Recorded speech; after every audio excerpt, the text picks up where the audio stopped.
Hello, all you beautiful souls. Jules here, and I'm cooking some tacos.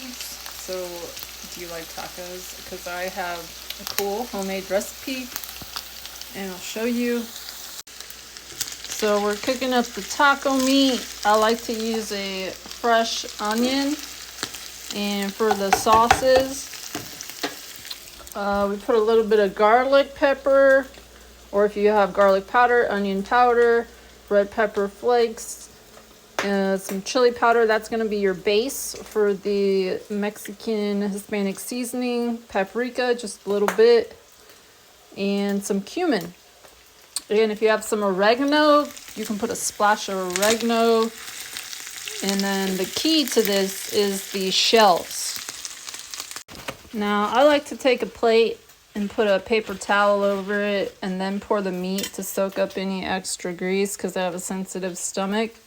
And you just take it and scoop it on your plate, like so. And then what I do is I take another towel and I place the paper towel on top to soak up any excess grease because my stomach doesn't do well. I also cook with avocado oil and a little bit of butter. So I like to use the Mission tortillas. Make sure you get the yellow corn tortillas and don't get the flour, or there's like another type. And we're going to be making these Jimboy style. So keep the grease and drippings from your meat and then get a new plate and lay down some oil. It can be any type of oil you choose. I'm going to be using avocado oil. Now, avocado is easier on the stomach if you have stomach issues like I do. It's also healthier, and when you heat up regular olive oil, you cannot heat it past 300 degrees. Now, I don't know about you, but when I'm cooking food, I don't know how hot it's getting, but it gets pretty hot, and when you get past 300 degrees in your olive oil, it emits harmful compounds, not only to you, but your pets, your animals that are living with you. So that is why I cook with avocado oil. You can also cook with canola oil, is okay on the stomach. But just be very wary with different oils. Corn oil is harsh on my stomach. That's why I don't use corn oil. Olive oil is okay, but like I said, I like to use it in a more natural setting. I don't like heating it up unless I'm just heating it for like a few seconds because I don't want it to overheat. Now you're going to take your shell and you're just going to slide it over the oil. And the key ingredient here is your Parmesan cheese. We're going to be coating it. So you're just going to sprinkle it over your shell. So once I have some parm on one side, I'm going to bring my heat to medium-low. And I'm going to go ahead and slabber on. I'm going to flip it first.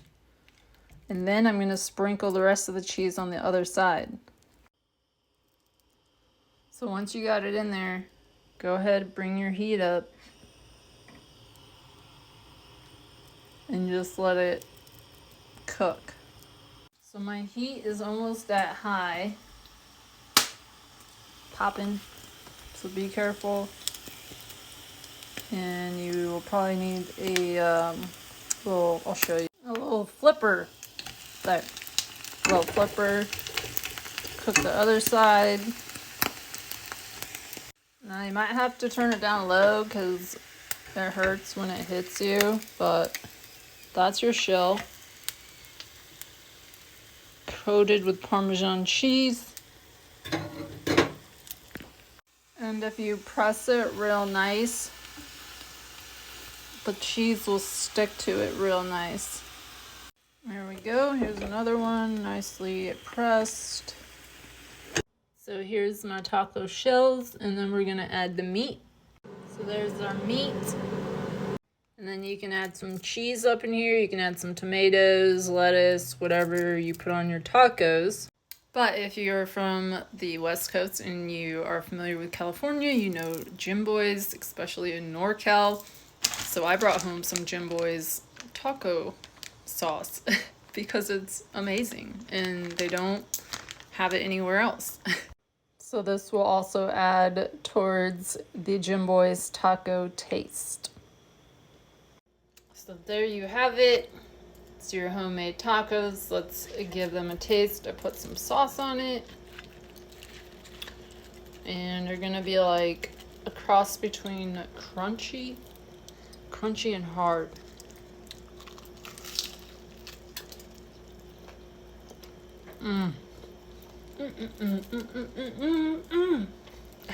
They're really good.